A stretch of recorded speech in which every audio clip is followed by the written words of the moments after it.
Good afternoon and welcome to the April 17th regular meeting of council. The city of Parksville recognizes the people of the Coast Salish Nations and their traditional territory upon which we gather with gratitude. Number one is the consent agenda. For the minutes and the consent agenda for the council meeting held April 3rd, 2023. Also the minutes of the special council meeting held April 5th, 2023, and also approval of the council meeting agenda. Do I have a mover and a seconder for the recommendation? That the consent agenda, including the following recommendations, be approved. And I just read it out. Do I have a mover and a seconder for that? Moved by Councillor Martin, seconded by Councillor Grems. Are there any errors or omissions? Any further discussion? All those in favor? That carries unanimous. Thank you. Delegations. We have one delegation today. Today from the Central Vancouver Island Job Opportunities Building Society Career Center Services. A presentation by Cheryl Dill and Al Mohl of the Central Vancouver Island Job Opportunities Building Society to provide an overview of expertise and services provided through the Career Center, as well as date relevant to the local labor market and job seekers. You have 10 minutes for your presentation. Welcome to you both. Doing here. There we go. That's good. We're Okay, that's better. Yeah, that's good. Okay. Way better. Thank you. Thank you very much, Mayor O'Brien, councillors. It's great to be here. I'm Cheryl Dill, and I'm the Executive Director of Central Vancouver Island Job Opportunities Building Society. And we have been doing business in this community, serving this region since 1976.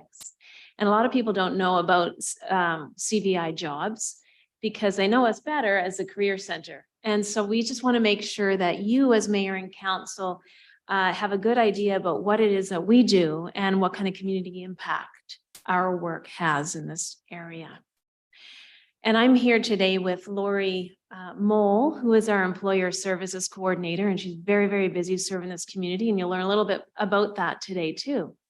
So our mission, why we exist, is because we, since 1976, have been delivering employment-related services in this region to benefit job seekers and employers. And our community impact is all about social and economic development in our communities. In order to do that, fulfill that mission, our purpose is first and foremost that we operate an employment services center for job seekers. And we're right at the corner of Wild Street and Island Highway in the Seaview Center. We have 4 units in there, right across from the community park. So that's where we deliver services in person, but we also deliver services virtually. And we also focus on building relationships with our employers in our community and many community partners. And when we do that, we're also researching and gathering a lot of local labor market information, and we share that. And with that information, we identify and we help to fill the gaps through programming. And sometimes that programming is just directly delivered by us, and sometimes it's in partnership. So we'll get into the details. Our main service is that we operate a Work BC Employment Services Center. Our center is called Work BC Parksville, but we also use the term Career Center as well. We are actually a prime contractor. We hold this contract with the provincial government, the Ministry of Social Development and Poverty Reduction. And this contract that we're currently serving began April 1st in 2019. And we hold it now, it just got extended to March 31st, 2027. So that's a great thing that I don't have to go to procurement within the next few years, that we have 4 more years to go in this contract, and we're doing a great job with that delivery. The region that we serve on Vancouver Island is probably surprising to you. We actually cover that region there, which is Nanoose to Bowser, including Qualicum Beach and Parksville and Lasqueti Island, and all throughout, all the way to Port Alberni, and also to the West Coast, to Finuy, Clulet, and the communities in between. But what we do is we actually work with a contractor. We subcontract the Port Alberni and West Coast work to island work transition. So we work really closely with them. But today we are just going to focus on the region here that Work BC Employment Services, Parksville, Qualicum is serving. And so who actually do we serve? We serve anybody that's wanting to come in and learn a little bit more about employment services because they want to understand our labor market. Then maybe they just moved here and they said, where are the jobs? What should I do? Here are my skills. How can I apply them in the Parksville, Qualicum region? We help people find employment. We help people return to employment if they've had a break for any reason in not working, or maybe they're looking for their first job. And then we also work with people if they say, you know what, I need a career change. And maybe they want to obtain some funding to go back to school. And that's what we do. We help them go back to school. We help people get to work as well. If they come in, they said, hey, I just got a job. The plan worked, but I do need some help with personal protective equipment, or I need some steel toe boots, or I need some shoes, a nursing uniform, or I also need transportation. We do that as well. A lot of people don't realize that. But we also help people if they want to start their own business. And so we have training for that. And so the way we provide that kind of service is I have a team of people. There's 20 people that work for Career Center. And we focus on ensuring that people are ready to work. So for the most part, clients that come in or job seekers that come in, we are looking for employer ready or employee readiness, and then we help them with that. We create employment plans. If they're going to go back to school and they're working on a training package with us, we provide tuition fees coverage. We provide books. We provide childcare coverage, and we also provide transportation. And if they decide that they want to be their own boss, we actually help them work on a business plan that's sound and has the ability for sustainment of employment. And we give them some startup support funds as well. And then one of the things that we've worked really hard on is our wage subsidy programming. We reimburse a portion of labor costs for on-the-job training. So we're going to talk about that for a little bit. I'm going to turn it over now to Lori Mohl to share what she does. Thank you. So on the other side of the equation is the support we provide to our employers.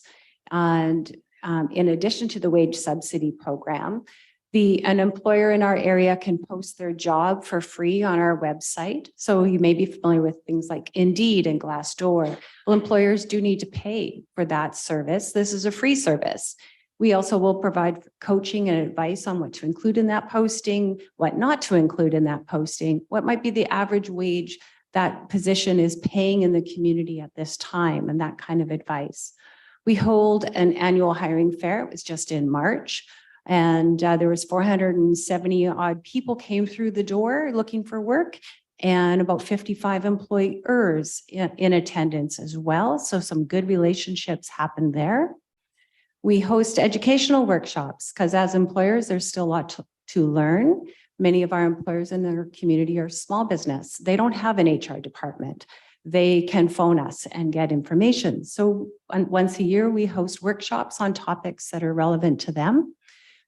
This year, it's probably going to have to do with mental health in the workplace. We provide employment advice, like I mentioned, but we also then circulate in a newsletter. And this winter, we started what's called the Pulse Check poll. So this is our way of sending out something instantly to employers that they can answer. And then we can use that information to share with other employers as well as with job seekers. So our last one was on cover letters. Is it important? Is it relevant? Do you read it? Can you tell if it's been produced by artificial intelligence? So it was an important question to ask, an important question to circulate back out to the community. And then the wage subsidy program. So this is probably the most common tool that both job seekers and employers are accessing at this point. And what it is a reimbursement back to the employer for a portion of wages when they hire someone they're training. In response to the pandemic, the eligibility was broadened.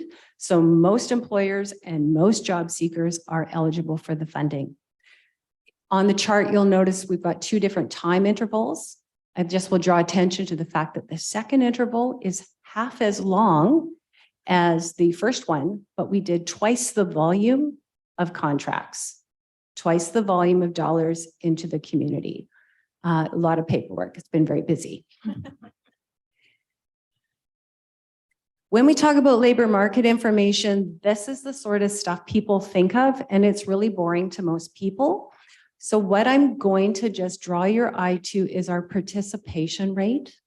So you'll notice the region and Parksville, our participation rate is much decreased from what the province reflects and Canada in general. So the participation rate is the percentage of people age 15 and older who are in the labor force, either employed or available and looking for employment. So our number is very low because most people in our community are retired and they are represented in that bottom row, not in the labor force. So that is a factor that is impacting a lot of employers. And it is something we predicted a long time ago when we talked about gap shortage and skill shortage. So that information there was from the census of May 2021. You might have noticed that the unemployment rate at that time for the region and Parksville was about 8%. The most recent data is March 2023. The province is now saying 4.5%, and Vancouver Island 3.6%. So it's a very, very tight labor market. There is a lot of jobs and fewer people at this point in comparison. So where are the jobs? This chart here also is a lot of numbers. I apologize. So when we look at occupations, we break it down into categories, and we use the code called the National Occupational Classification Code. So I'm going to go to row 7. So this is trades, transport, equipment operators. So this is plumbers, welders, carpenters, trades. Okay, we've been saying for 20 years, we're going to be short in trades. So in our region, according to Stats Can, about 21% of all people working are in a category of trades. The job postings we receive into the Career Center on our free job board, about 20% of them are for careers in trades. And when we look at where our clients have got jobs, about 21% of them are in the trades. So there's a relevancy to the relationship. And it's not just trades. The occupations that our clients are achieving are across the board. Many people will assume that people who come into the Career Center is maybe entry-level position or their first job, or it's a lower skilled job. And about 18% are in food and beverage or cashier and sales. But last week, I just asked some of our employment consultants, tell me some of the jobs. What are your clients getting? And this is just a smattering of occupations that we have seen our clients come back in and say, I got the job. And this is what they're doing. So there's nurses, there's heavy equipment operators, there's mechanics, there's bookkeepers, there's legal assistants, medical office assistants, and many in between. So we talked about gaps. Where are the gaps in where are the jobs? And these are the different categories that employers are consistently telling us and that we're seeing consistent recruitment for. So none of this is probably new to anyone. And these are the areas that we try to focus on getting people filled into those positions. Just some notable trends that you're probably familiar with, but the data proves. In the last contract we held, which was also called Work BC, Employment Services, but between 2012 and 2018, it was a notable trends that we tracked. You can see the blue bars represent the number of job seekers, and there is a downward trend in the number of job seekers coming in to use our services and generally in the community. while at the same time, the orange bars indicate an upward trend in the jobs. No surprise there, throughout that period. However, look what's happening in the last 4 years. Same thing. We're seeing the job seekers, the numbers going down, and look how low the number of job seekers. The pandemic, really a big shift there. But, and you can see the shift in the jobs, definitely a drop in 2020 for obvious reasons with the pandemic, but a drastic increase in jobs as everything opened up over the pandemic period. And the level of jobs we have now is equal to the level of job seekers we had back in 2012. So we're opposite directions. Data proves it. Now, some of the supports that we provide to our community, just to give you an idea, where's the money going?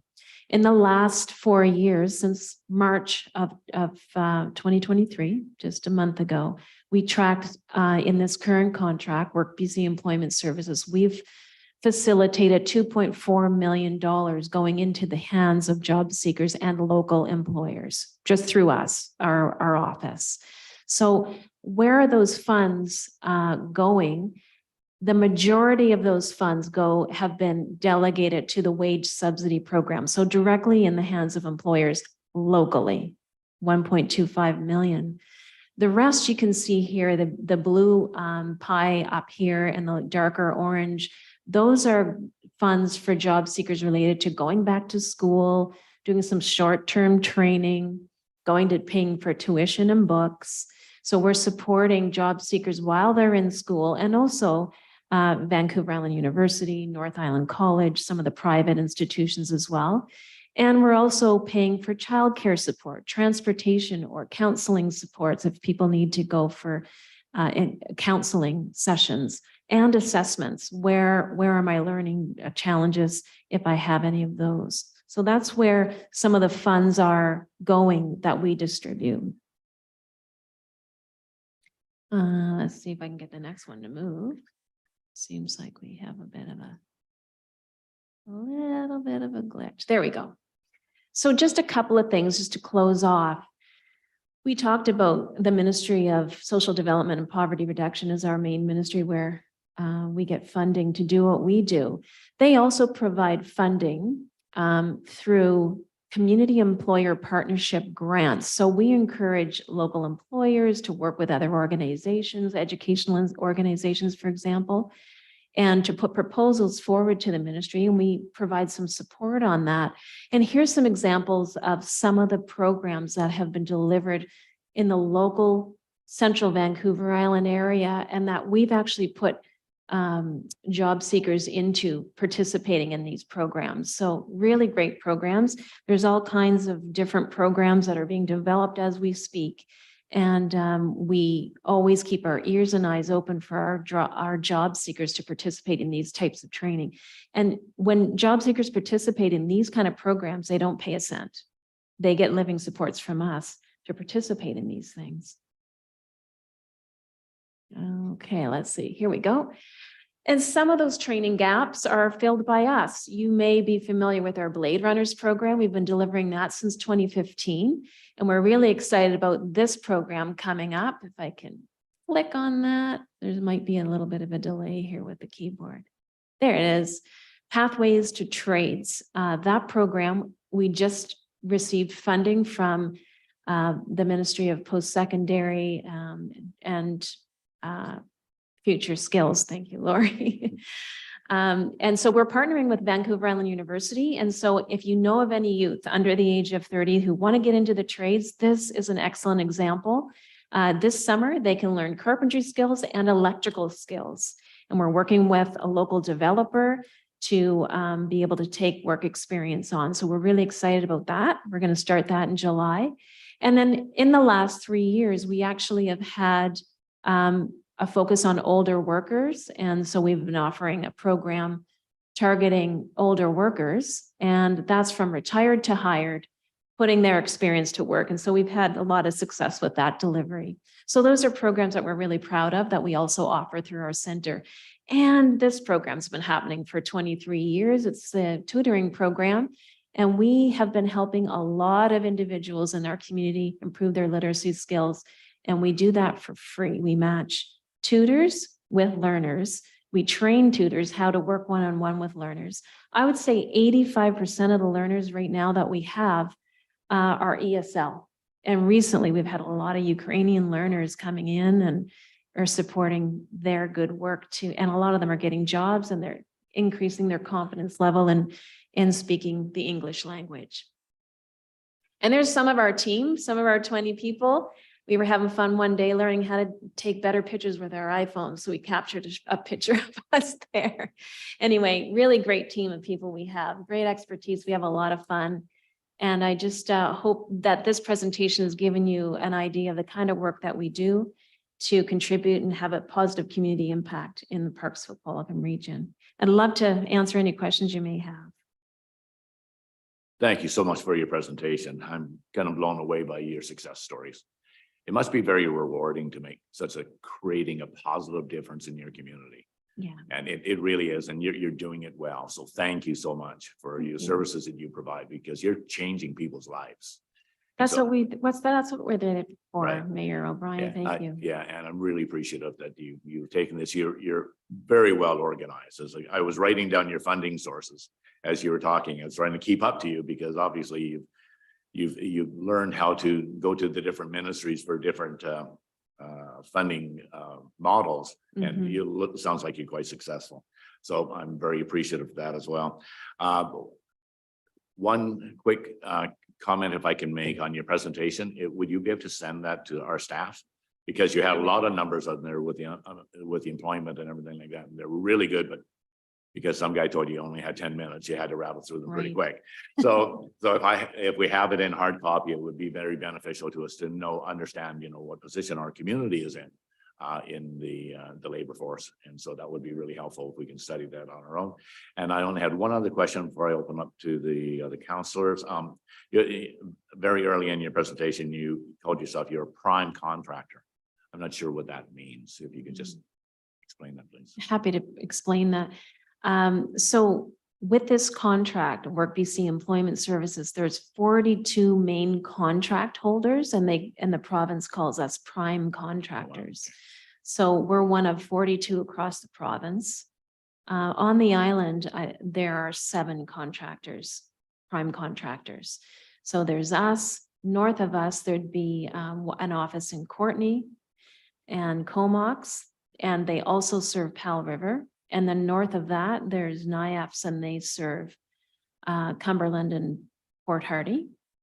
And then south of us, there's Nanaimo as a prime contractor. And then south of Nanaimo, there would be Duncan covering Ladysmith as well. And then there's 2 more in Victoria. So that's how it works on the island. Excellent, thank you. Yeah. And just one last one here. Do you provide any training for farm skills? Like for farm skills for co-ops, like for the food security for Vancouver Island? There's a few programs that are going on in Nanaimo right now. I'm aware of where they take individuals from like NACL and so forth to teach them job skills as well. And now they're actually moving it into maybe into a housing model as well with the co-ops and on the farms. And it's really exciting. It could open up all sorts of opportunities. I was just wondering if Career Center has gone into any type of farm skills training. We did receive some federal funding in 2018. We offered the Good Seeds program, and we had an 8-month-long program where it was incredibly successful. In fact, some of our staff, our participants went on to work at Rusted Rake and Springford Farms, Sloping Hill Farms, Outrageous Edibles. It was a really good program.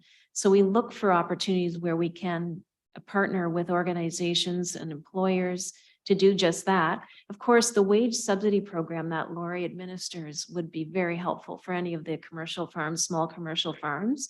So spread the word, because that program has just been incredibly successful. That's great. I'm just going to say there's currently, well, last year there was 3 local farms that utilized the wage subsidy. And actually yesterday Friday had a conversation with one of them to be looking at doing their hiring using that program again. And that was really the answer I was hoping to hear. You're all open. Yeah, thank you so much. Council, any questions? Councillor Grant. Thank you, Mr. Mayor, and through our delegation, thank you so much for coming today and presenting to us all the great work you're doing. And I echo the mayor's comments with regard to the appreciation. I have lots of questions, but I'll restrict it to 3. With the mayor's agreement. First of all, do you have any sense of what the local trends are around work from home since the pandemic? Maybe I'll just rattle them off here. Second one, I saw some of your discussion around what you're doing to help increase labor force participation in the community. I wonder if maybe you could speak a bit to the success around that, and since there is such a need for labor in the community. And then thirdly, what can we on council do to support what the overall create the caring conditions to support the work that you're doing? So thank you. Great questions. Do you want to tackle any of that, Lauren? Sure. Okay. With work from home, I think we're seeing administrative positions, bookkeeping, things like that. Call centers. We've actually had a recruitment activity from a call center out in Ontario that was looking to hire locally here because they're open till 8 p.m. on their phone lines. So that would be till 5 p.m. for you and I. So that kind of activity we're seeing. It's a mix. We have also done some training. There was one of those group cohort trainings that was a work from home training program. One of those individuals is working for, just lost it, but it is a work from home program. And we had the web design person, they are doing work from home. So it's a mix, it's not a fit for every occupation, and it's not a fit for every personality. One individual who completed the training about halfway through determined, no, this isn't for me, but she continued on to complete the training because the certifications and how using Microsoft Office is applicable in an office environment. But she just determined it didn't fit her personally. So that's what I could share on that. Second part of the question. Labor success stories. Success stories. Building their labor market success story. Do you want to chat about that? Is there something specific in your second question? Sure, thank you. You spoke about a couple of different programs that you've started to, so for example, the retired to rehired. So that's one example of increasing, sort of welcoming people into the labor force. There may be other people who may be underemployed or don't realize that that they're needed, that there are opportunities for them. So I'd be interested to hear what you may be doing or what your thoughts are around increasing that. And then I guess back to the work from home piece, I'd be interested if there are any trends that you're seeing, like are you seeing an increase in work from home? Is that changing at all, or is that been pretty much the same given the pandemic? There's probably an increase in self-employment work from home, maybe not so much employee work from home at this point. I could look into that though and get back to you. Through the mayor to Councillor Grenz, in terms of labor market strategies, if that's kind of where you were going in terms of how to bring people into the labor force, some of the gaps that we see, like for youth, when they're trying to find their first job, having some challenges kind of connecting. That's why we have programs like Blade Runners or the new one, Pathway to Trades, because we find that the one-on-one counseling is successful to a certain degree, but they need some practice. They need some ongoing strategies to have some behavioral shifts to get used to, coming into class every day of the week from 8:30 to 3 p.m. and getting practice back to that type of strategy of getting used to showing up for work on time and all of those things. So for them, for youth, those tried and true practices is what we really do follow, because we've had a lot of success for that. At the same time, when we write funding proposals for those things, we also include the ability to be able to pay a stipend weekly for them to cover their meals and to cover some ongoing expenses while they're in school. So it's kind of like they're working by coming to the program and participating in it. But at the same time, it's not like traditional school where, you know, they're feeling like this is a different experience. It's more employment related. So for the youth, those strategies have worked really well for us. At the same time, we're looking for people who are ready to commit. And sometimes that takes a little bit of work where we do a lot of outreach with local communities, whether that be addictions counseling, mental health counseling. We're seeing a lot of anxiety in our youth coming forward to participate in programs. And so we don't work solely. We work with a lot of organizations that offer support to help people engage and help people commit to employment. So it's not a game where we can do it on our own. We really do have to outsource and work well with our community partners. And we've established some really good relationships with those Oceanside Mental Health. We have a referral program, and we're really proud of that work that we've done in the last couple of years to establish those relationships. And then I believe the last question was focused on, what was that again? Oh, what council can do. So through the mayor to Joel Grenz, Councillor Grenz, sorry. I think the very first thing that occurred to us a little while ago is that we've been intending to come here and share information about what we can do to support you and help you understand what areas that we can provide support for you as mayor and council.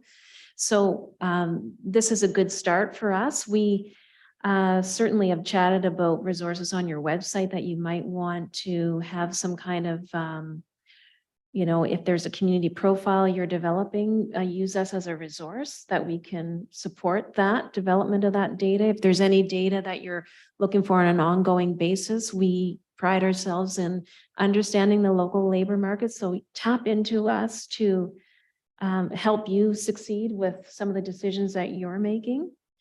And, you know, if at any time we need support when we're going forward with a proposal, we always appreciate the mayor and council understanding what we're up to. And if we can gain some support by sharing some information about what we're doing and exchanging information about where the gaps lie in our communities, we're certainly would be happy to connect with you and have your support on those proposals.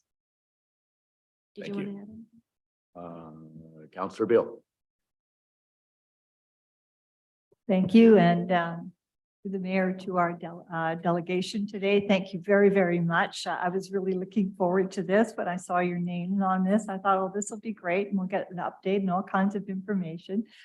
Picking up on the last comments with Councillor Grenz, I was very interested in the relationship piece with other organizations. And I'm curious if, for instance, the relationship with the Parksville and District Chamber of Commerce. I understand that they've also applied for and were successful with a program, something like, I forget if it's cook prep or what it is. I just thought it was like be safe in the kitchen or something. But so I'm just wondering how you work with others. I'm wondering if other organizations, whether it be SOS or perhaps even Orca Place or others, are they able to make referrals when they have people who come to them and wherever it is in the community that they're tapped into your organization and can make those referrals. So I just wondered if you could speak a little bit more about the relationships with the various organizations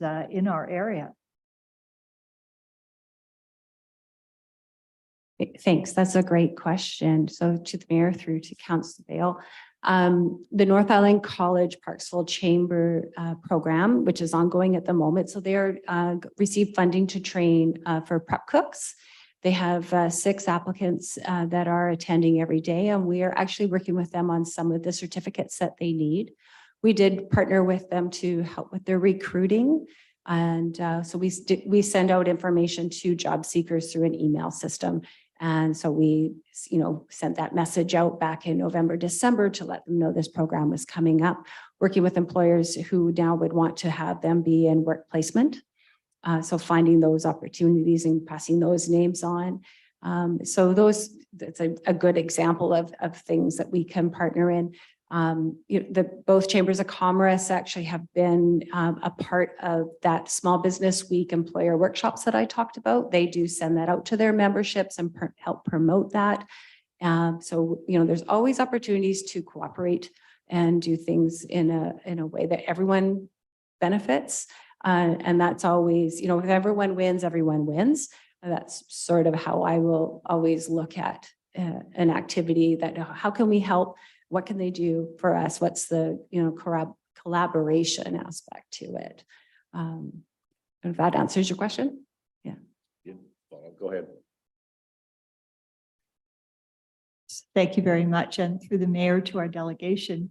One other question, I noticed that you get, you mentioned that you get some funding through the Ministry of Poverty Reduction, for instance. Now, when people do go through the program and are successful, is there any kind of follow-up? What I guess I'm wondering, does this in fact, for how long, and does it in fact improve their situation? Are they able to go on and get jobs? I presume that wage subsidy is through a training period and is not going to go on forever. Are successful applicants able to, there you go, live, work, and play, to borrow from the Chamber of Commerce, live, work, and play in our area? Are they able to stay here? Are they able to find housing? Like, I just wonder, are there obstacles to your successful clients going on to thrive in our community? And if you can comment on that at all. Great question to the mayor through to Councillor Beal. With all the programs, the employment consultants in the office follow back up with the job seeker on a regular schedule. So we contact them a month after they got the job, 6 months after they got the job, and a year after they got the job. Most times when we contact them a year later, they're like, why are you still calling me? I'm working. But that follow-up is important exactly for that point, so we can track an outcome of what's gone on and how they've been supported. And so that does take place. The challenges to that are like any situation. They, the company that they got hired with, something's changed. Something's changed for them. They have a family matter change. They've moved to Alberta. So there are some factors that do hinder success, but in the most part, we are seeing employment gained and sustainable employment. And sustainable employment isn't always full-time. For some people, part-time employment is sustainable. So what we all think as sustainable, we have to look at how the individual looks at sustainable. And just to add, if I may, through Mayor, through Councillor Beal, one of the very first steps that we take when someone comes in and says we need support is to try to identify what is that definition of sustainable employment for that person, and understanding, doing some budget work around that to support them to understand what sustainable employment means to them. Sometimes getting to that point is not easy because things change in our lives. So that's the beauty of working with an employment consultant and staying in touch and really defining that sustainment focus. And as Lori said, when we're checking in with clients at those stages, we offer sustainment services. So what is it that, so you're struggling right now? Is there anything we can do to support you to maintain that work with your employer? Or if they're struggling in the workplace, counseling them on how to navigate through a challenge so that they don't lose that job, that they can maintain that. So there's a lot of nitty-gritty work that goes on in between the scenes, but great question. Thank you. Councillor Gore. Thank you, Mayor. And through Mayor to our delegation, Ms. Cheryl Dill, thank you again. You wear a lot of hats. I see you're back at the council. Thank you for all your work you do in the community. I was wondering if you could speak a little bit about the success of the wage subsidy program specific to our community, since we have so many local businesses and they are struggling to not just hire, but also with the cost of living going up, making use of this program so they can thrive themselves, right? So how many local businesses you think have taken advantage of the wage subsidy program? And Yeah, let's start with that. I have one more comment to finish. Thank you.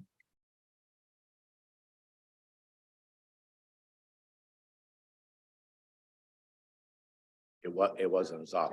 It's off. There you go. Oh, technology, through the mayor to the councillor.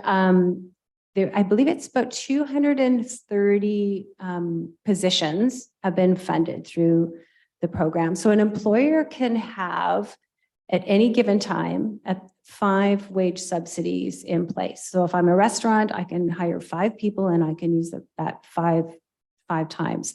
I can have 10 wage subsidy agreements within the government's fiscal year of April through to March. I would love to see more businesses actually use this program. It's probably the easiest funding source available to them. They apply online, they fill in some information, they do develop a training plan. And that actually is probably the piece most employers stop. They go, oh, I have to, how do I don't have to write out when I'm training. And my answer back to them is that, you wouldn't make a cake without a recipe. So why would you hire someone and not have it documented out how you're going to do it, when you're going to do it by? That's all it is. It's not a complicated piece. And it actually is super helpful for both the person being hired, the supervisor responsible for training them, and the owner of the company to go, oh, that's what this position is doing, because sometimes there's some disconnect there. So the number of businesses, I will look it up. I've always just maybe kept track of the number of agreements.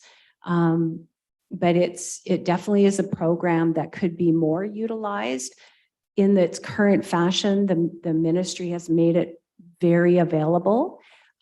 So, if a business has to already have their CRA set up, they have WorkSafe in place, they have third-party general liability. That's pretty obvious. And then they can put their application in and we'll work with them on their next hire. Thank you, Mayor. Thank you for the response. I just want to end with a little comment.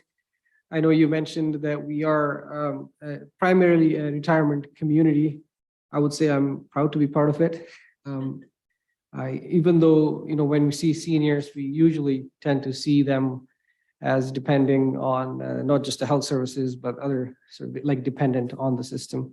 But it's good to see the retired to rehire program, which again gives us how important just having the seniors in our community who have contributed when they were young, but also now they're willing to do that, not to mention so many volunteer hours they put in the community. Thank you. Councillor Martin. Thank you, Mr. Mayor. I'd like to compliment you. I didn't know about this program.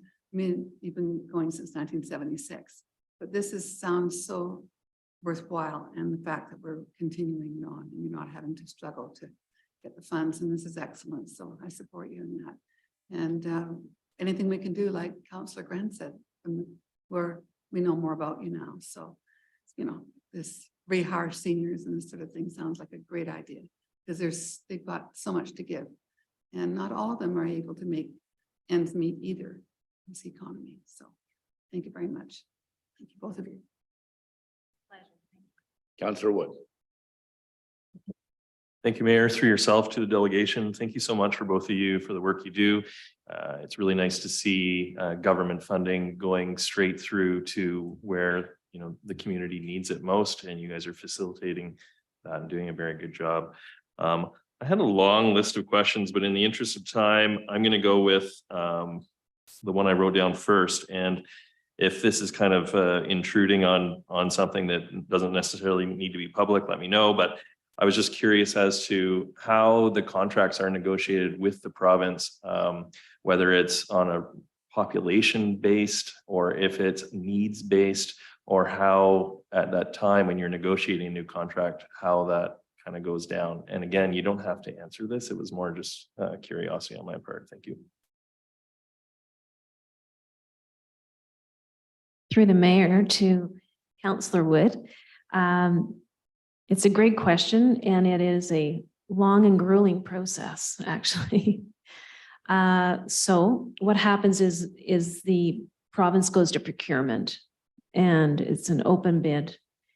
And the application has 2 stages. This past one was, there was a request for qualifications, and then there was a request for proposals if you qualified. And there's a lot of writing. It's a very, very in-depth proposal. And they're really looking for proven experience and understanding of the labor market. They're looking for community connections. They're looking for demonstration of how you serve, what strategies you use for serving job seekers and employers. And they're looking for positive track records as well. And that's kind of it in a nutshell, but that whole process is about a 2-year process. So we started that in 2017, and then it's about a year and a half, actually, 18 months. And, we never know who else is going to apply for this region. And we have to think strategically about, what our approach is. But we feel, based on our level of expertise and our experience, that we know this region very well.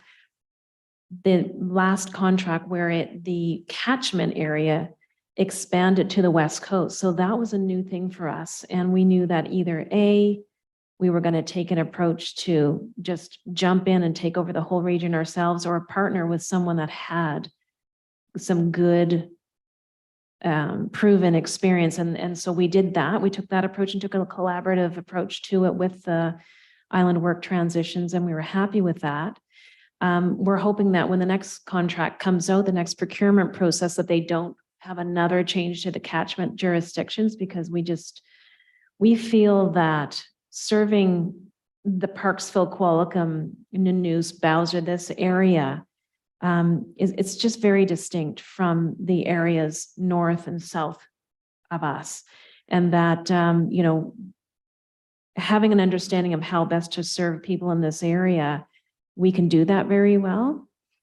We notice that, when it comes to things like transportation and childcare and people trying to get training, for example, outside of our region, it's very, very, very difficult because it's so expensive for them to obtain that. So, trying to do our best to rally support from the local universities in this area is incredibly important. And that kind of support from mayor and council would be helpful. But because we do have that capacity here to collaborate with VIU or NIC. And so that's one of the things that we're really proud of this summer, and with that food prep program with the Chambers of Commerce, those kind of collaborative partnerships to create something unique and new, but that fills the gaps is important. Yeah. You're welcome. Follow up or not? I think that's great. Great discussion, Council, and Cheryl and Lori. Thank you so much for your presentation. We get the copy of that, then we can study it when we have the time to get all the details and have them sink into our fuzzy little brains. Yeah, I appreciate that very much. Thank you once again for your presentation. Hope to see you again soon. We'd love to come back. Thank you Okay. very much. Would you like, we did send it electronically. Amanda has that, or should we print it out for you and drop it off? Before you even left the room, it's already in our e-box. Yeah, thank you. Amazing staff, all of you. Thank you.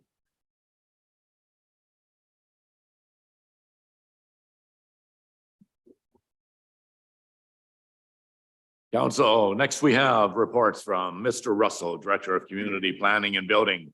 Could you please give us the background on the issue regarding the second follow-up report application for a zoning bylaw amendment at 625 and 633 Pioneer Crescent for the consideration of a zoning and development bylaw amendment application? Mr. Russell. Certainly, if I may, Mayor. For council consideration this evening is the second follow-up report. The applicant is seeking to change the zoning on the subject property from its current single-family residential RS1 zone to a small lot residential SLR1 zone. All the technical review is now complete to be in a position for this application to advance to the public hearing. Should it be approved in the future, it's envisioned that up to approximately 10 Bearland strata lots might be achievable on the property. Staff do note that this is a modest change from the current zoning, which would facilitate between 6 and 8 conventional parcels. As that review is now complete, the recommendations are per the agenda to proceed to public hearing. Thank you, Mr. Russell. Any questions for Mr. Russell at this time? Councillor Martin. Thank you, Mr. Mayor. There was a comment here about affordable housing and how the city is involved in affordable housing on page 24 of this.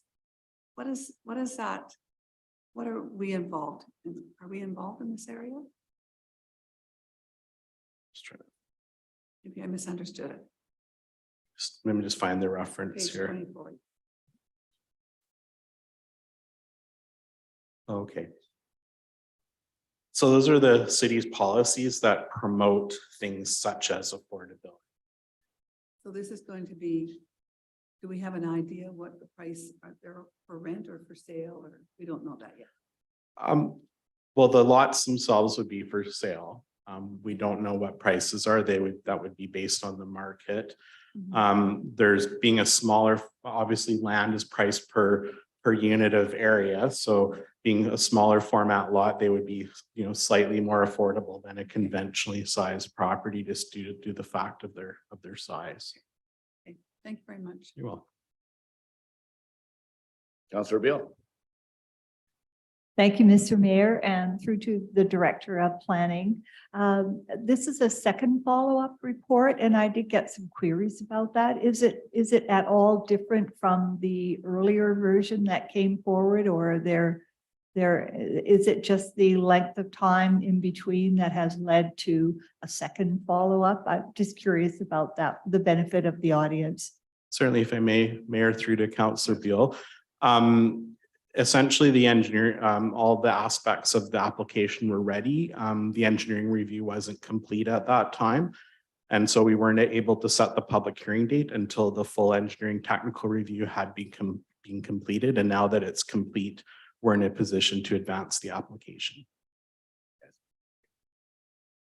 Councillor Gore. Thank you, Mayor. Through Mayor to Mr. Russell. So I understand this is an application to rezone this property on Martindale. Not to jump guns here, but there's another one following up, which is in the neighborhood. Is also for, sorry, I did jump again. didn't I? This one is Pioneer. This is Pioneer. Yeah, sorry. So it is in the same neighborhood. Is it true that previous to this OCP being revised in 2013, this was a historical neighborhood, like one of the first homes built in Parksville? Can you speak a little bit to the history of this neighborhood, please? Well, parts, if I may, Mayor, through to Councillor Gar. So I'm not, prepared to be fully versed on the full history of the neighborhood, but I can say that parts of the neighborhood were in the regional district up until the 90s. But certainly, Pioneer Crescent at one point in the past was the highway route that changed over time. So it has been a neighborhood, parts of it within the city, parts of it just on the outskirts of the city back in the day for a long time. And that's reflected in the age of the homes in the area.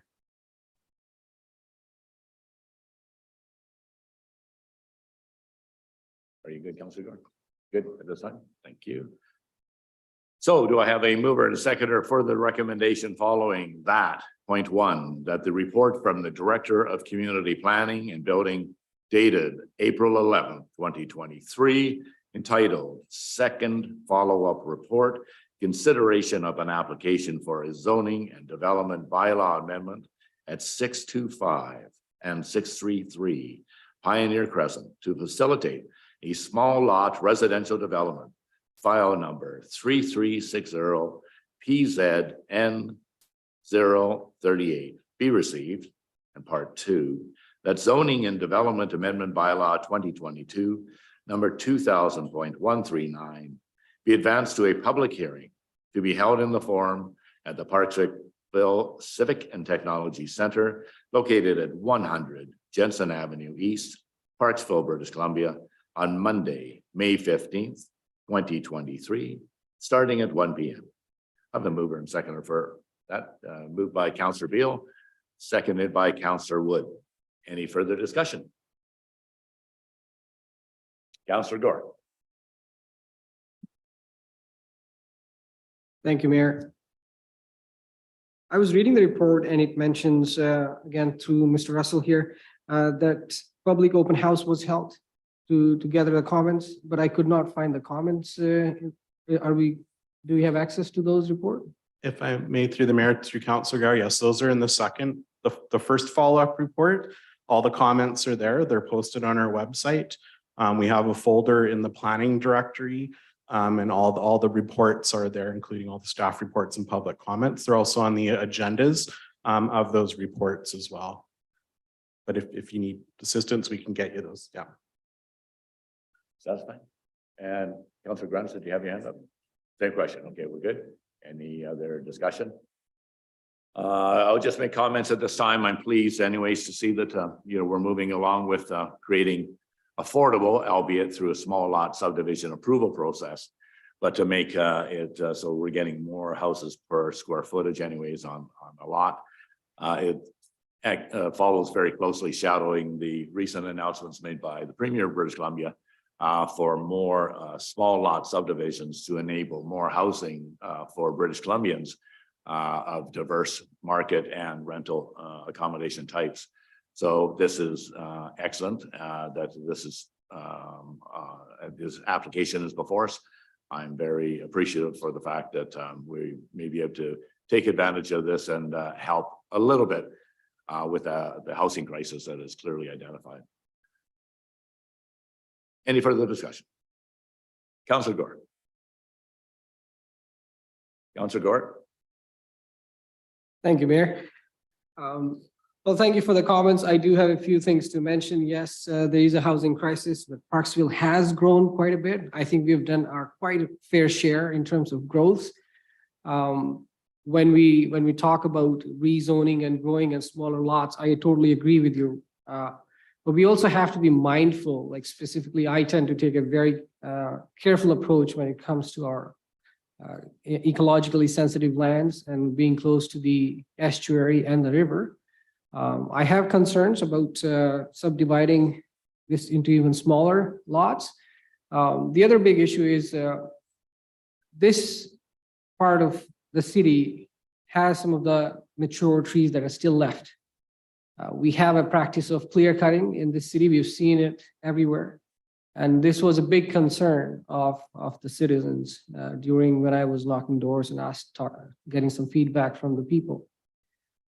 I would like to see, in my opinion, I think subdividing it even smaller, the chances of those trees surviving will be zero almost. So that's a concern for me, but I am open to hearing more from the public in the public hearing. So I would like it to take a formal process and move forward. But those are some of the concerns I definitely have.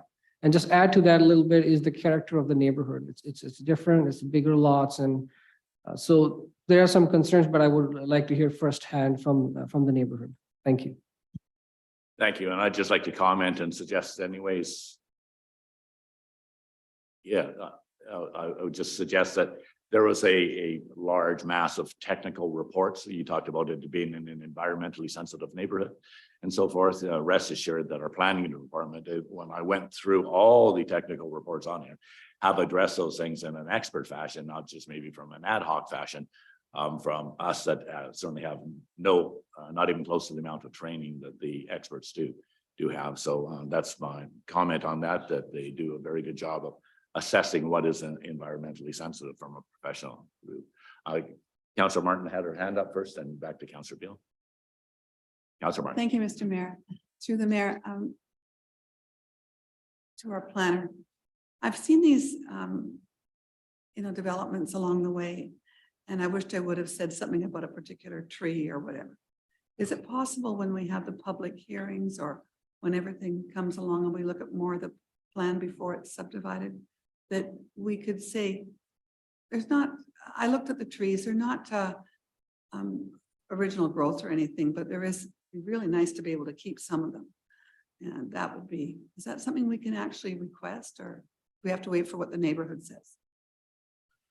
If I may, through the mayor, through to Councillor Martin, it's a difficult question. If there was like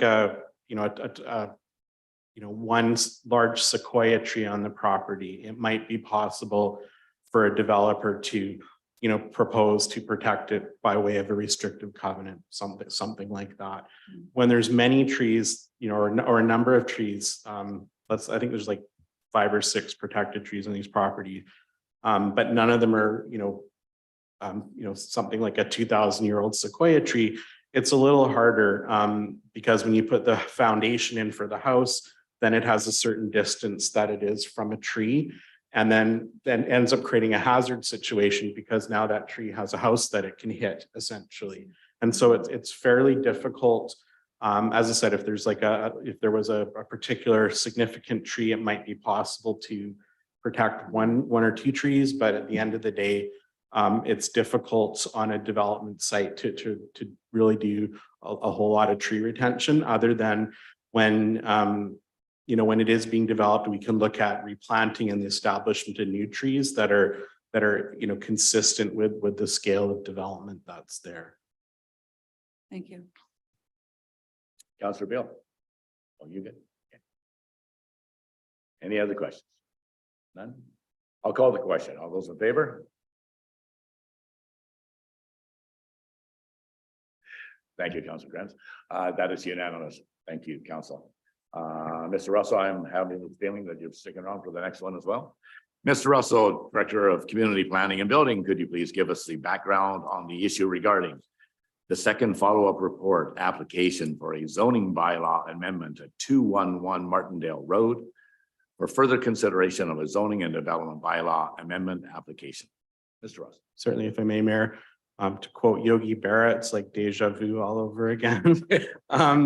So we have a rezoning application similarly from from single family residential to the small lot residential SLR zone. This property, they're envisioning 5 future Bearland strata lots. Under a conventional subdivision under the existing zone, they could probably facilitate 4 lots, possibly 5. One thing I'm going to add, and this is applicable both to this application and the last one we spoke about, is the Bearland strata aspect is actually resulting in the lane, the lane behind these properties not being disturbed. So they would be developable under their existing zoning. However, it would end up requiring more disturbance to the land because the lanes behind them would need to be accessed. And by going with a small lot format, they're able to put a Bearland strata road on the property to provide access to those lots without disturbing that lane area. And there are trees in that lane area as well, just to be aware. So in this case, at this stage, the engineering department's completed its technical review. The applicant's prepared to do the works that have been identified, and the recommendations are per the agenda to proceed to public hearing. Thank you. Any questions for Mr. Russell at this point? Councillor Bill. Thank you. And through to our Director of Planning. With this particular layout, and I'm looking at the little sketch that has, whatever page that is, page 17, no, it probably isn't. Anyway, and it does show that the rear lot, the one that's closest to the laneway, I do note that if I'm reading this correctly, it looks like there's about 12 meters between what the edge of that final lot, or perhaps where the house could be. I'm not sure. I'm not sure if that's the lot or the house or what that would be, but perhaps for the, anyway, I see road and it shows 4 meters and then there's another 3 meters. So could you explain what that is? And then I'll have a follow-up related to that. Thank you. Absolutely. If I may, through the mayor, through to Councillor Beal. Sorry, I must want a beer. Everybody's thirsty. So this plan shows what's sort of anticipated as part of a future subdivision. And eventually some point, probably 20, 50 years from now, that unbuilt road right of way will eventually be a road. And we have minimum road width. So in the city of Parksville, public roads are a minimum of 18 meters. And that's the road right of way, not the paved surface itself, but the land that the road would go within. And so this 4 meters would be from the center line of that existing lane. It would be adding 4 meters to it for their half of that 18 meters. So 9 meters in total. And eventually if someone on the other side was to in the future develop, then they would also provide land to bring it up to a total of 18 meters for that future road whenever it happens. And so as part of the subdivision, we would acquire the land at the time that they subdivide it. But because there's no pavement anywhere to it, it's sort of landlocked at this moment. They wouldn't be constructing a road to nowhere at this point. Yeah. Go ahead.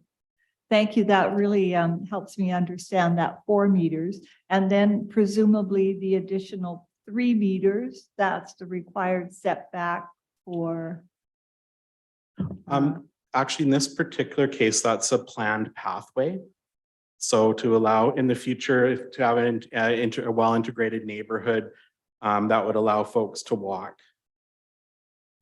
All right, and the reason I'm asking about this is because I'm curious by nature. No, it's also that along that very back stretch, there are a number of mature trees. And what I'm wondering is if there is this additional 7 meters, so almost 21 feet or thereabouts, would that perhaps be enough to protect those mature trees at the back of the lot, if they're in fact really close to that lot line? I mean, is it just, it can be entertained as a possibility perhaps?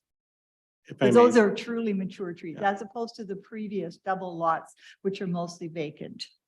If I may, Mayor, through to Councillor Beal. Certainly if the land is under municipal control, it has more control over the future and timing of when activity occurs on its property.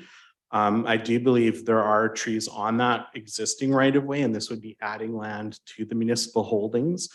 My understanding is there have been requests in the past from some of the neighbors to actually remove some of those trees due to some issues they've had with them, but yeah. But our operations department doesn't like taking down trees. Thank you. Councillor Grens.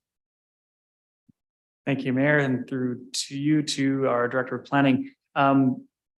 Quick side note, I do appreciate the efforts that the Planning Department puts into increasing the walkability by having pathways, and I've noticed that now a few times, and that's very much appreciated. Could you perhaps just give a bit more background on this particular neighborhood and what the OCP envisions for it moving forward? I understand there's opportunity for transitioning it through the OCP as envisioned under the OCP. Certainly, if I may, Mayor, through to Councillor Grens. So the OCP has that area in our transitional designation. And so that's a designation where small lot applications may be considered on a case-by-case basis where council believes it has merit. It also allows for consideration of small patio home and townhouse type developments as well. Councillor Gore. Thank you, Mayor. Perhaps the same concerns and it's the same neighborhood, but again, I'm happy to move it forward. So formally public and the neighborhood gets a chance to voice their support or opposition to this. But I do want to mention and get along the lines of Councillor Grens mentioning about this being a transitional neighborhood designation in the OCP. The OCP, we want to revise and get more input from the public and see how they want to grow their neighborhoods and the city as a whole. And our OCP being old, I don't know how much I put weight on the current designations. And the second being the water study that we are all looking forward to, so we can plan better for the future growth of our city. Having those few things, and again, proximity to the river. I have concerns, but I will be happy to move this forward to get public opinion on this.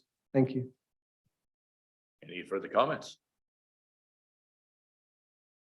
Oh, sorry, no, that was just for Mr. Russell. That was question period. So nothing further for Mr. Russell at this time? Carry on. So do I have a mover and seconder for the following recommendation? Point one, that the report from the Director of Community Planning and Building dated April 11th, 2023, entitled Second Follow-Up Report, consideration of an application for a zoning and development bylaw amendment at 211 Martindale Road to facilitate a small lot residential development. File number 3360 PZN 040 be received. And point two, that zoning and development amendment bylaw 2022 number 2000.140 be advanced to a public hearing to be held in the forum at the Parksville Civic and Technology Center, located at 100 Jensen Avenue East, Parksville, British Columbia, on Monday, May 15th, starting at 1 p.m. A mover and seconder for this two recommendations, please. Moved by Councillor Beal, seconded by Councillor Martin. All those in favor? That is unanimous. Thank you. Thank you, Mr. Russell.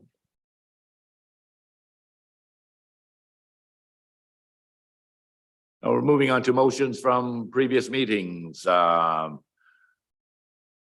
see this one is Councillor Martin. Are you providing this motion in my instructions here, or am I presenting it? I know we had a discussion. Do you want to, or would you like me to? Thank you. Okay, no worries. The motion being, which was provided a previous notice of motion anyways at the April 3rd regular meeting, the use of the Community Park Boardwalk for pedestrians and cyclists. Since I'm the one moving that forward type of thing, I'll ask for a mover and a seconder for the recommendation of that bikes and e-powered mobility devices, except bikes or devices used by police, compliance officers, or city staff, be banned from the boardwalk in the Parksville Community Park as a result of reported incidents between cyclists and pedestrians. I'll move that forward. Do I have a seconder? Thank you. Seconded by Councillor Wood. Background and information, Council. This was from a resident's request. And a few residents contacted me and asked for a meeting anyways to discuss concern for incidents that happen along the boardwalk as they were walking. Not that it has any relevance on the bearing, but the fact that they had mobility issues and they felt unsafe walking on the boardwalk due to a very close call, shall we say, and not a favorable response from the bicyclist that was perhaps operating the cycle in a less than responsible manner. So they came in and said it was a health and safety issue. And we as council, could we look at actually banning bikes, as I have provided in the background here anyways, from the boardwalk to prevent any further incidents of possibly tragic incidents of accidents and so forth, interactions, unfavorable interactions between pedestrians and bikes. The e-powered bikes are out now. Everybody has one apparently, except for me, but they're very quick. And unfortunately, people operate them quickly on the boardwalk, regardless of the crowds of people walking their dogs and everything else that we see on the boardwalk. So the request was made by the public. I said I would certainly bring it forward to advance it to council to have your consideration of that at this time. And that's why we're here. So is there any further questions about this or comments? Councillor Gore. Thank you, Mayor, for bringing this forward. And Councillor Martin, I understand. I would like to ask the staff, pardon me,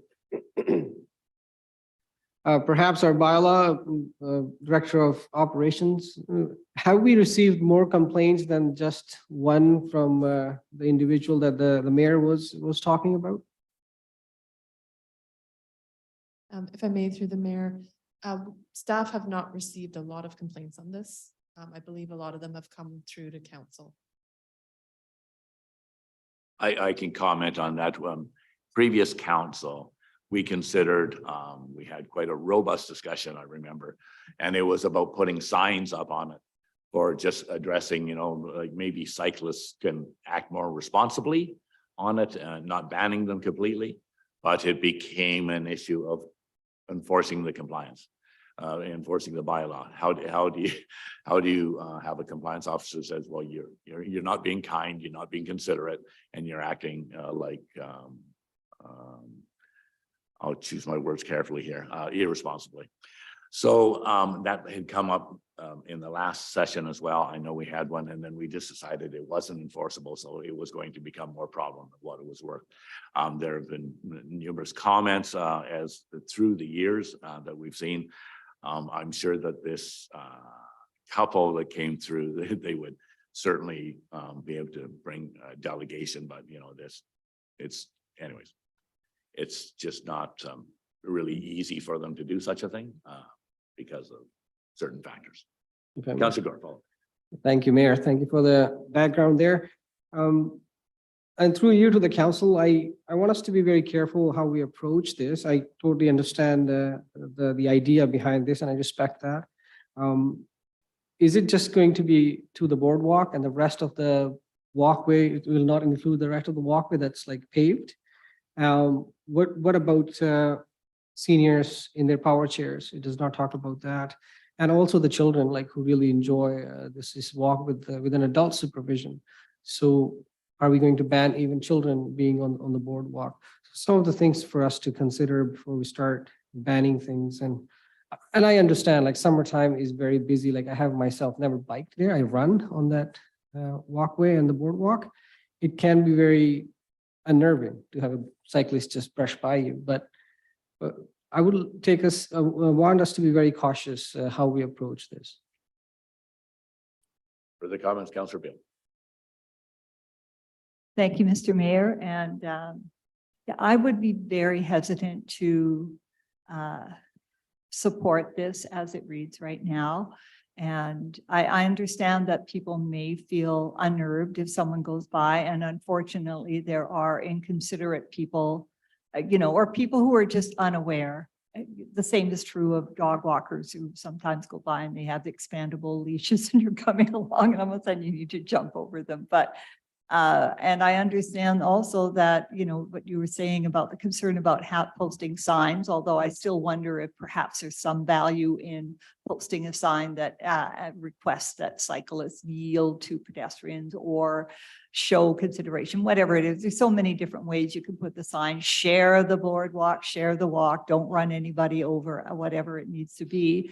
So that it is a bit of a reminder in case people need it. They shouldn't need it, but again, there's so many issues. So if somebody's on a skateboard, is that something that we shouldn't have? If somebody is on one of those little push cycles, like push bicycles, like the beginning, the 2 and 3 and 4-year-olds use, where do we draw the line?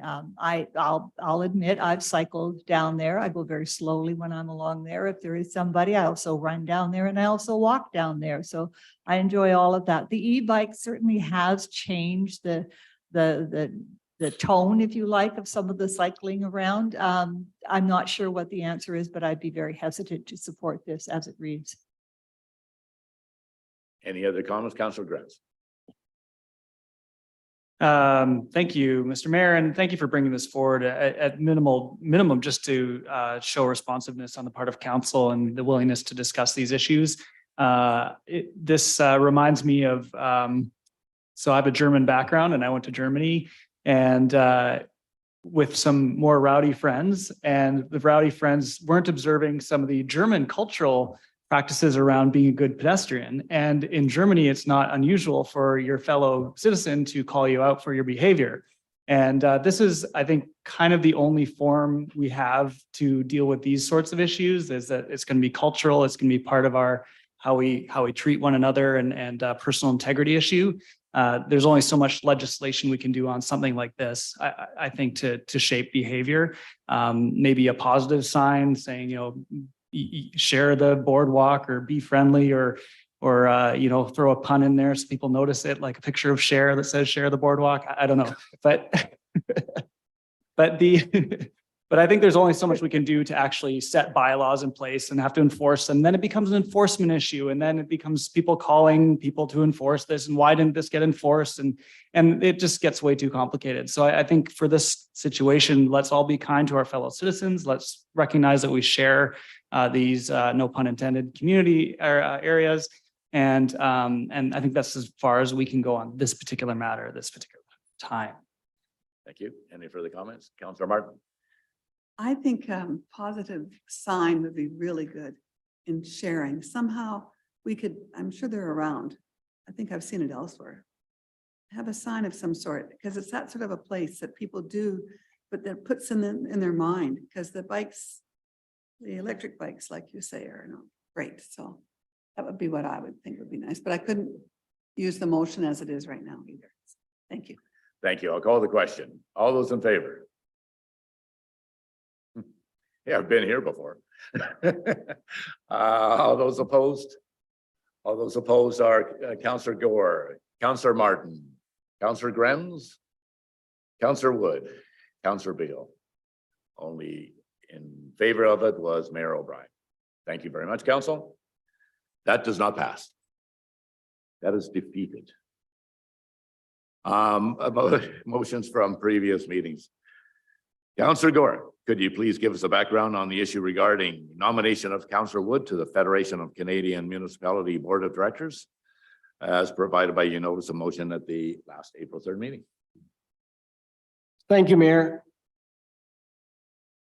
So there's a recommendation, whereas the Federation of Canadian Municipalities, called FCM here, represents the interests of member municipalities on policy and program matters that fall within federal jurisdiction. Whereas FCM's Board of Directors is comprised of elected municipal officials from all regions and sizes of communities to form a broad base of support and provide FCM with a united voice required to carry the municipal message to the federal government. And whereas FCM's annual general meeting, AGM, will be held in conjunction with the annual conference and trade show, May 25th to 28th, 2023, followed by the election of FCM's Board of Directors. Be it resolved that Council of the City of Parksville endorse Councillor Sean Wood to stand for election on FCM's Board of Directors for the period starting in May 2023 and ending in June 2024. And be it further resolved that Council assumes all costs associated with Councillor Sean Wood's attending the 2023 FCM AGM, while all other FCM meetings, Board of Directors, or otherwise. No, sorry, that has changed. Oh, I'm sorry, yes. Yeah. I will read the, well. Yeah, Yes, just if you can start it there. I will. Again. I apologize, we had some amendment to this. So be it further resolved that Council assumes costs associated with Councillor Sean Wood attending the 2023 FCM AGM. If elected any further, FCM in-person meetings costs during the first year term will be covered by Councillor Sean Wood. Thank you. Second, that is moved by Councillor Gore and seconded by Councillor Beal. Further discussion? Councillor Wood. Thank you, Mayor. The reason this came up is because I had the privilege of being chosen to go to FCM this year with the mayor. And as I looked into it, you have to be attending the AGM to run as a director. And so I wanted to take this opportunity. I don't want it to cost the city anything further than what the AGM is already costing the city. But I just want to, see if we can get this to go anywhere. I do have 3 FCM resolutions, which you don't have to be a director, obviously, to propose these. And I think we're going to try to propose these prior to July 10th, which would be for the September FCM board meeting. But I did want to just quickly run through these so that people know that we may have some ideas for the FCM.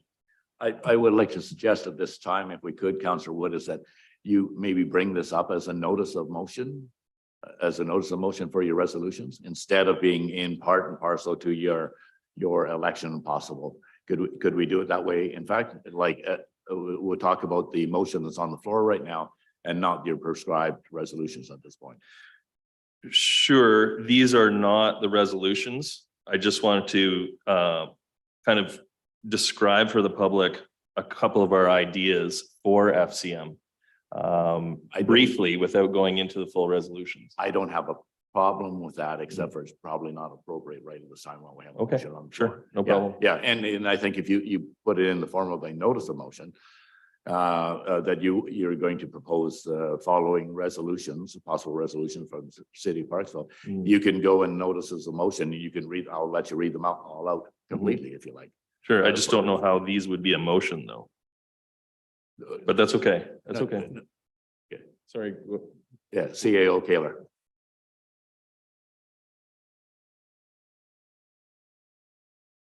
If I may, through the mayor, so I believe that these would essentially be similar to how we vote on motions that you would advance as a council to AVICC or UBCM. Mhm. These would be treated in the same manner, I believe. Haven't had a chance to chat with you about it, but I think you would present them with the background and the reason why you would be advancing those, and then council would vote to support moving that forward on behalf of the city of Parksville. Through the mayor to CAO, yes, that's correct. Yes. They would be full resolutions at that time. This would just be a little bit of a teaser, very brief teaser while we're speaking about the FCM coming up. But if it's out of order, that's completely fine. Yes, and I'd say it because it hasn't actually been approved by council, that you're suggesting that this is what council may be suggesting, Sure. but council hasn't endorsed that just yet. So Totally it may be a teaser, but you may be teased back. I'm just thinking we stick to the resolution on the floor right now if we may. That's good. Moving in the right direction. So just for clarity, anyways, no, it's already been seconded. Councillor Beal. Oh, Councillor Wood already jumped in. I'll go back to Councillor Beal if we need. But all that I want to do is make sure that the public is aware that Councillor Wood was already invited to go to the FCM. The upcoming FCM, along with myself anyways, and the costs are covered by the city of Parksville.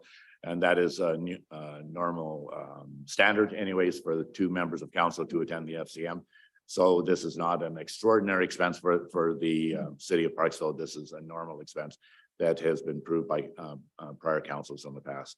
And as mentioned, that any other further costs incurred to attend any other meetings for the FCM would be borne by Councillor Wood himself, any costs involved. So that just make that clear. Yeah. So Councillor Beal, did you have anything? No. No further, I certainly want to support the motion. but Yes. That's yes, all I'll say yes, right now. You already seconded. Thank you. Any further comments? Councillor Gordon. Thank you, Mayor. I just, for public information, I want to thank Councillor Wood for putting his name forward. Like it's volunteering his name that I want to take on more work so he can advocate on our behalf, your behalf, to the federal government.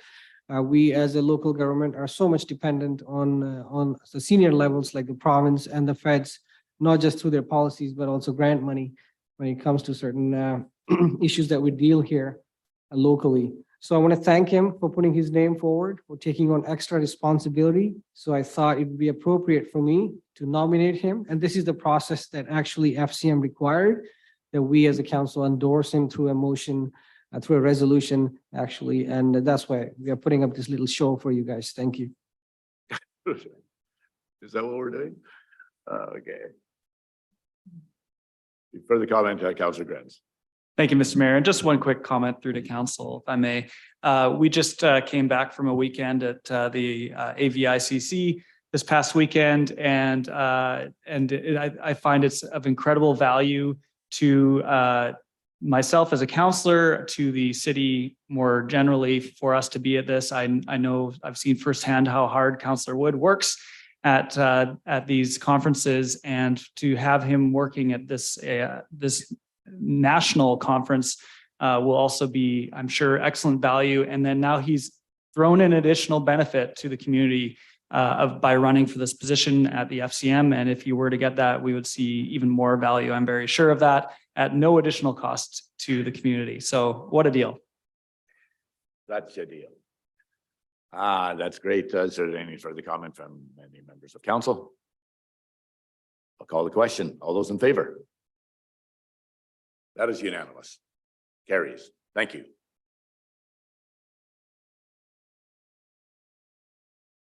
Are there any other notices of motion at this time for future council meetings? I see none. Would like to go to liaison reports. Is there any liaison reports from the Regional District of Nanaimo Board?